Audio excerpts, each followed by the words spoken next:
कहा था ना, यूं सोते हुए मत छोड़ के जाना। मुझे बेशक जगा देना, बता देना।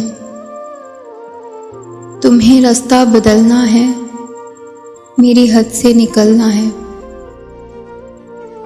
तुम्हें किस बात का डर था कि मैं जाने ना दूंगा, कहीं पे कैद कर लूंगा। अरे पागल, मोहब्बत की तबीयत पे ज़बरदस्ती नहीं होती।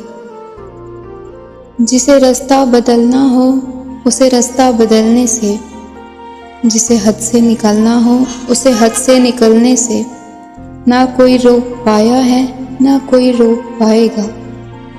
तो तुम्हें किस बात का डर था? मुझे बेशक जगा देते, मैं तुमको देख ही लेता।